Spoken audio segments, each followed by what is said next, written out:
우리 아이 100년 교육을 위한 부모 참고서 에듀소스의 환경부장 서경석입니다. 네, 전직 초등교사이자 현재는 온라인에서 많은 학생들과 소통하고 있는 유튜버 에듀소스 전교회장 김켈리입니다. 우리 구독자분들께 인사할까요? 차렷 경례! 안녕하세요. 자, 저희 채널명이 에듀소스입니다. 우리 회장님이 왜 그런 이름을 지었는지 좀 소개를 해주십시오. 네, 에듀 소크라테스 스튜디오, 줄여서 에듀소스. 우리 아이의 완성된 교육을 위해 맛있는 양념을 부모가 추가하자는 뜻과 교육 전체의 소스들을 우리 콘텐츠가 전달해주자는 뜻이에요. 아, 기가 막힌 장면입니다. 예. 그러면 이제 앞글자 따면 소스인데 그 소크라테스만 봤을 때는 또 어떤 뜻이 있을까요? 그쵸. 이제 소크라테스가 너 자신을 알라라는 그- 명언이 있잖아요. 그래서 우리 부모님들께서 나 자신과 우리 아이에 대해서 또 잘 알고 이 교육에 대해서 또 생각해보자 이런 의미에서 네, 그렇게 지었습니다. 기가 막힙니다. 자, 오늘은요, 새학기 시작한 지 이제 뭐 한 2, 3주 지나가고 있는 시점이어서 초등학생 부모님들의 고민이 상당할 것 같습니다. 그래서 오늘 초등학생 어머니들의 길잡이 한 분을 초대했습니다. 개인적으로는 저도 초등학생의 아빠로서 상당히 기대하고 있는 시간이에요. 슬기로운 초등생활의 저자 이은경 선생님 모십니다. 반갑습니다. 반갑습니다. 우리 저 이은경 선생님, 그 우리 김켈리 회장님하고도 좀 인연이 깊으시다고. 저는 회장님 팬이에요. 네. 팬과 네네. 구독자 사이. 그러니까 성덕이죠. 원래는 제가 먼저 원래는요? 구독을 하고 있었거든요. 유튜브 하시잖아요. 네. 저도 성덕. 맞아요. 세상에. 아주 둘이 난리 나셨어요. 그래서 저 서경석님 팬이기도 해요. 이제서. 환경부장님. 네. 아니, 근데 그 우리 저 김켈리 선생님도 사실은 이제 유튜브를 하고 계시지만 우리 이은경 선생님도 유튜버로 현재 활동하시고 그 전에는 또 초등학교 교사셨고요.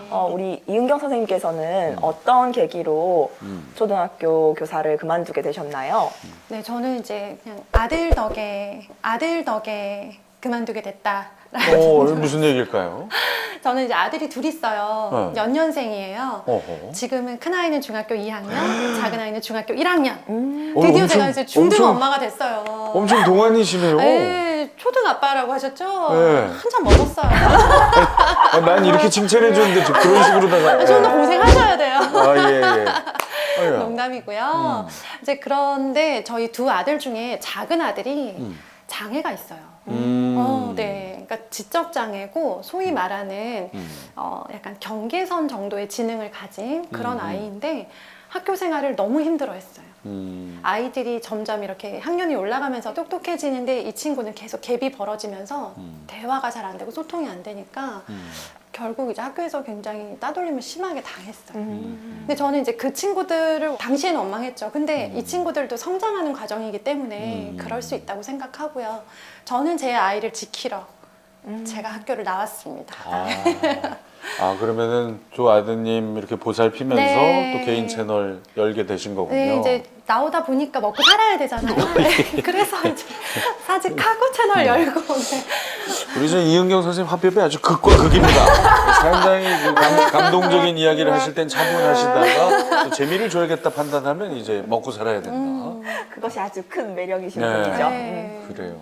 자, 그러면 이제 우리 이은경 선생님의 그 두 아드님의 이 새 학년이 이제 시작됐을 텐데 네. 궁금합니다. 어떻습니까, 현재? 네.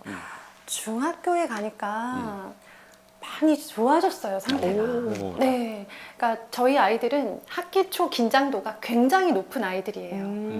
뭘 저렇게까지 까칠하게 굴까 할 정도로 평소보다 예민해지고 말수가 적어지고 뭐 작은 일에도 짜증을 내고 처음에는 제가 그걸 이해를 못했어요. 얘들이 왜 이러지? 그랬는데 그 긴장도도 이제 학년이 올라갈수록 조금씩 부드러워지는 모습을 보이더라고요. 그래서 이제까지 중에 올해가 가장 편했습니다. 아유, 이제 점점 나아지겠죠. 잘 됐습니다. 네네. 네.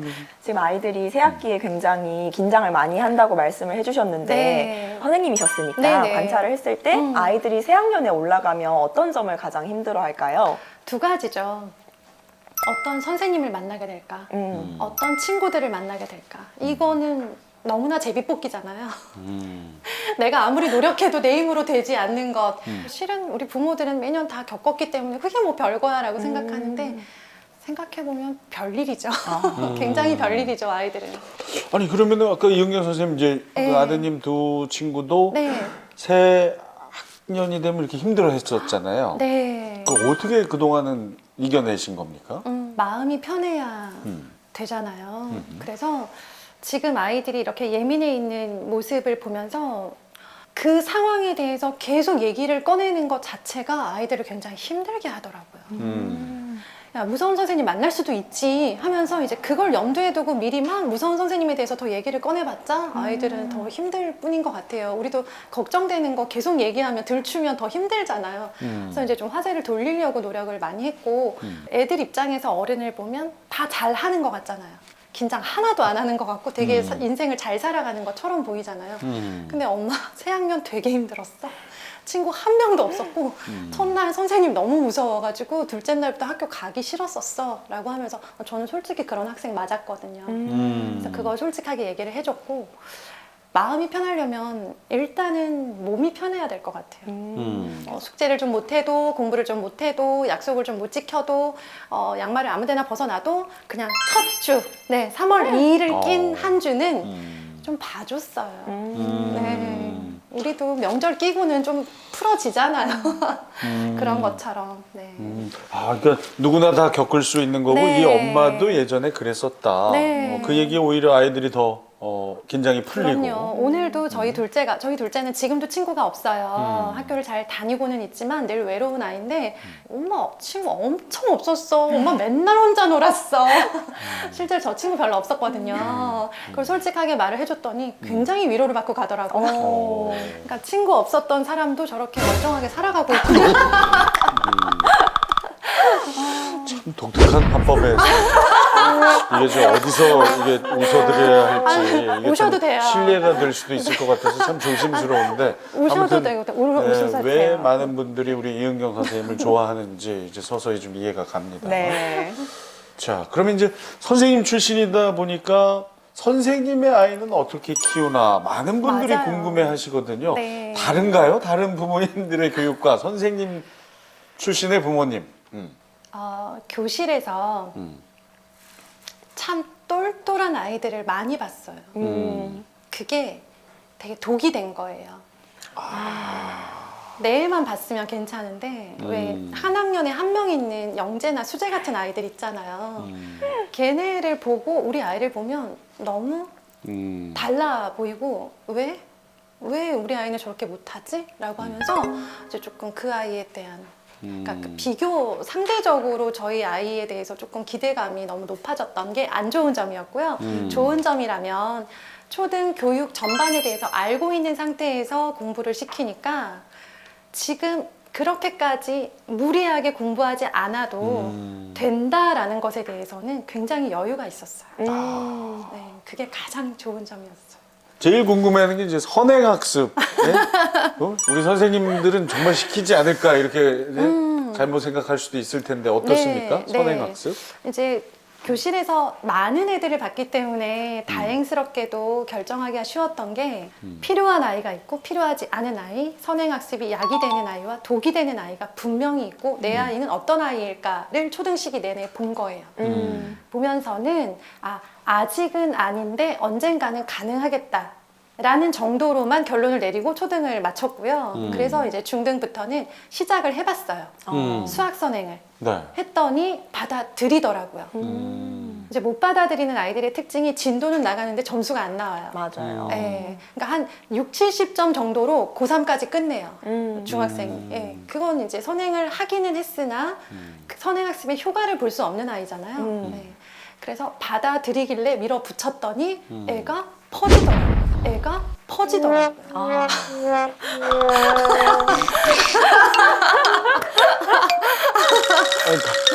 받아들이기만 해야 되잖아요. 네네. 그래서 했는데 애가 퍼졌다고요? 그럼 네네. 못 받아들인 거죠? 네. 그러니까 받아들이니까 이 수학 원장님과 제가 둘 다 너무 막 하면서 막 점점 진도를 빠르게 하고 더 어려운 문제를 풀게 하고 이제 그러다가 애 퍼졌죠. 이게 과유불급이네. 전문 용어로 자빠진다고 하거든요. 그래서 이제 좀 강도를 좀 조절 중이시고. 쉬었어요. 네. 딱 중단하고 쉬었다가 다시 천천히 밟아가는 중에 있습니다. 자, 그럼 정말 중요한 질문일 것 같은데. 네. 선행 학습이 필요한 경우와 네. 필요하지 않은 경우 어떤 기준으로 어떻게 판단하는 겁니까? 수업 시간 그리고 기본 현행의 기본 문제와 심화 문제를 어느 정도 받아들이느냐 성취율을 따라서 아이를 판단을 하셔야 돼요. 우리가 뭐 어떤 태도를 보고 판단할 수는 없는 것 같아요. 수학은 철저히 정답률, 오답률을 가지고 판단을 하시고요. 기본만 풀렸을 때는 판단하기가 좀 어려워요. 수학이 3단계로 나눠진다면 가장 기본, 심화, 그 다음에 최상위 이렇게 3단계로 생각을 하시면 되는데 1단계와 2단계인 기본과 심화를 풀렸는데 90점 이상의 성취가 계속 나온다. 그렇다면 얘는 최상위를 풀리거나 선행학습을 해도 능히 해낼 수 있는 아이고요. 그렇지 않은 아이들은 현행에 집중해서 기본 심화를 꼼꼼하게 하는 게 더 이 아이한테 약이 되는 상황이라고 생각을 해요. 그럼 선생님께서는 네. 아이가 공부할 때 옆에서 지켜보시나요? 아니면 자율적으로 하도록 놔두시나요? 네, 저는 그게 이제 사춘기를 기준으로 달라졌어요. 그 전까지는 식탁. 그래서 저희 집 식탁이 너무너무 더러웠어요. 진짜 막 연필 지우개 맨날 애들이 엄마를 좋아할 때까지는 식탁에서 함께 했고요. 눈빛 달라지고부터는 이제 달라졌어요. 안 달라지셨나요? 아직까지는 사랑스러운 아직까지. 눈빛입니다. 네. 제 4학년이니까. 예, 내년에 다시 뵐게요. 달라지길 바라시는 거예요? 달라져야 정상이죠. 아, 진짜? 그럼요. 어머. 그럼요. 제때 달라져야죠. 그렇죠. 예, 맞습니다. 그럼요. 예. 네. 아니, 그럼 눈빛 달라진 다음에 어디서 하셨다고? 이제 식탁에서? 그때 책상을 사줬어요. 책상을. 네, 그 전까지는 책상도 없이 살았고요. 그래서 그때 이제 책상을 하나씩 해주고는 하다가 뭐 어려운 거나 하기 싫거나 뭐 궁금한 게 있으면 그때 잠깐 나와서 얘기하고 들어가도 돼. 이제 이렇게만 규칙을 정해주고. 근데 이제 아이들이 내가 공부하고 있는 거를 좀 알아줬으면 좋겠다라는 마음이 있더라고요. 맞아요. 그쵸? 왜 꼭 게임할 때 들어가서 화내고 나오는 엄마들 계시잖아요. 근데 타이밍이 너무 안 좋은 거죠. 근데 이제 공부할 때 저는 일부러 공부하는 게 확실하다 싶을 때 일부러 들어가서 아이고 우리 아들 공부하고 있다고 기특하다고 이제 알아주죠. 그러면 또 실룩실룩 하죠. 우리 엄마들의 정보 네트워크가 굉장히 중요하다고 하잖아요. 그런데 그런 거 없이 정보를 얻는 방법을 알려주신다고요? 네, 이건 제 경험에서 그냥 정말 살아남기 위해서 했던 일들인데요. 실은 저희 아이들이 원래 다니던 학교에서는 제가 반대표를 3년 했습니다. 그러면 네트워크가 대단하겠죠. 네, 모든 정보들이 저를 통해서 흘러갔어요. 정보의 중심. 네, 그러다 보니까 그때는 정보가 아쉬운 게 하나도 없었어요. 정말로. 네, 그 동네 모든 것들은 제가 알고 있었던 것 같은데 이사를 한 거죠. 네, 그것도 이제 학원 정보가 너무 중요해지는 중학교에 큰아이가 입학하면서 이사를 하는 바람에 아는 게 하나도 없고 정말 막 옆집에 문이라도 두드리고 싶었어요. 그 정도로 당장 아이는 뭔가를 필요로 했는데 줄 수 없었는데요. 그래서 이제 눈을 정말 시퍼렇게 뜨고 동네 돌아다니는 노란 버스들을 쳐다봤죠. 네. 학원 버스? 학원 버스요. 네. 어릴 때는 왜 노란 버스 하면 유치원 버스만 보이는데요. 이제 학년이 올라가면 노랗고 큰 버스를 보면 동네에서 가장 학생들이 많이 다니는 대형 학원인 경우가 많아요. 네, 그리고 이것들이 우리 동네에 돌아다닌다는 거는 이 학원이 어디 있는지는 모르지만 우리 동네 셔틀 다닌다. 이기 때문에 우리 아이를 보낼 수 있는 곳이 되는 거예요. 그럼 이제 그것들의 목록을 작성을 하는 거죠. 나중에 전화해서 저희 동네 무슨 아파트인데 셔틀 오나요? 라고 물어볼 필요가 없이 셔틀 와 있는 것들 중에서 고른다. 이야. 네. 근데 그거는 이제 그 어떤 그 이동의 편리함이고요. 네네. 학원의 어떤 내용도 중요하지 아, 않습니까? 그쵸. 네. 그러니까 거기에서 네. 보낼 수 있는 학원이라는 전제 하에 이제 상담을 시작을 하는 거예요. 처음에 전화를 해요. 전화를 해서 팩트 있죠. 그러니까 딱 정해져 있는 거. 교육 시간, 교육비, 그다음에 커리큘럼 이런 것들을 여쭤봐요. 여쭤보고 괜찮다, 나쁘지 않다 라고 생각되는 걸 또 추리죠. 추린대에서 이제 직접 방문 상담을 가요. 가서 우리 아이들 직접 가르쳐 주실 분 혹은 그 학원 전체의 원장님이나 상담실장님이랑 직접 만나서 이야기를 꼭 해보고 결정을 하죠. 그 이야기를 나누실 때 어떤 점이 마음을 딱 사로잡으시나요, 보통? 저는 이런 방법을 써요. 우리 아이가 그 과목에 대해서 가지고 있는 어려움 있잖아요. 고민. 예를 들어 이제 영어인데 말하기를 너무 못해요. 그럴 수 있죠? 그러면 가서 그걸 하소연을 하는 거예요. 읽기는 좀 되는데 말하기가 너무 안 돼요, 원장님. 이렇게 이제 그냥 한마디만 쫙 깔아요. 그러면 이제 그분이 말씀을 하시죠. 우리는 그거에 대해서 이런 커리큘럼을 준비했고 우리는 이런 학생의 경우 이렇게 진행합니다 라고 말씀을 해주시는 걸 들으면 대략 느낌이 다니다 보면 정말 느낌이 오더라고요. 그럼 그 상담 방문을 가실 때 그 네. 셔틀버스 타고 갑니까? 아니 왜냐면 그 노란 버스 안 태워줘요. 승하차장 아니 왜 상담 갑니다 그거는 하고. 결제를 해야 태워줘요. 아, 그래요? 네. 아니 시험삼아 한번 타볼 수도 있지 왜? 아니야. 승차감은 어떤지. 아니 이거 매번 타야 되니까 네. 어머니가 한번 확인해 볼 수도 있잖아요. 네. 자 다음으로 네, 넘어갈게요. 다음으로 이거 넘어갈게요. 이거 상당히 궁금합니다. 네, 2번. 서점 문제집 코너 훑어보기. 주로 훑어보시는 거네요? 맞아요. 버스 훑어보기, 네. 서점 훑어보기. 공짜잖아요. 아하, 비용이 들지 않는다. 네. 음흠. 돈 안 들면 뭐든 해요. 저는 그래요. 그러니까 서점 문제집 코너를 지금 우리 아이 학년 문제집 코너는 별로 신경 안 쓰셔도 돼요. 뭐 그냥 다 비슷비슷하게 풀고 있고 이미 정보가 있는 경우가 많아요. 그렇죠? 근데 다음 학년의 정보가 부족하고 그게 궁금한 일들이 많아요. 사실 엄마들이 주변에 아는 동네 언니가 없어서 나는 정보가 없고 막막해요 라고 생각을 하는 경우가 많거든요. 그것들을 이제 문제집 코너에 가서 교과서 문제집들이 아주 종류별로 굉장히 다양하게 나와 있는데 서점에 이걸 보러 따로 가진 않지만 이왕 갔을 때는 항상 5분이든 10분이든 여기에서 뭔가는 보고 나오려고 노력을 해요. 그러니까 일부러 하려면 너무 힘들어요. 맞아요. 근데 간 김에 간 김에 간 김에. 네. 그러니까 우리 아이의 다음 학년 네. 참고서, 뭐 그렇죠. 자습서 이런 것들을 네. 본다. 그러니까 예를 들면 중학교를 아이가 들어갔지만 얘가 지금 중학교에선 국어인데요.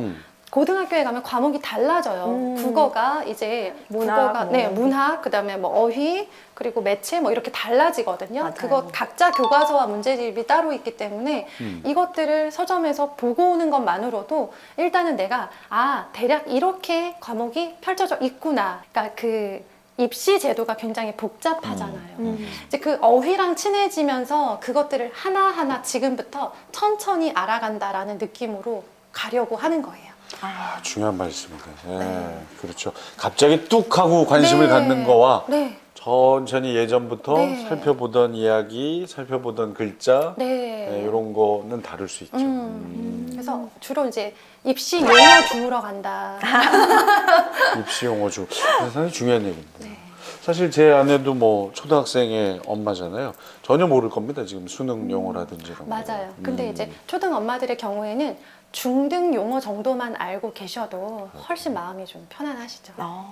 그렇군요. 네, 자, 그럼 다음 3번째는 주기적인 학원 상담 온라인 설명회 참석. 1번과 조금 비슷한데요. 1번은 일단 학원의 리스트를 얻는 것이 초점이었다면 3번은 실제로 많은 학원들이 학원에 홍보를 위해서 교육 정보, 입시 정보를 무료로 온라인 설명회를 해주시는 경우가 정말 많아요.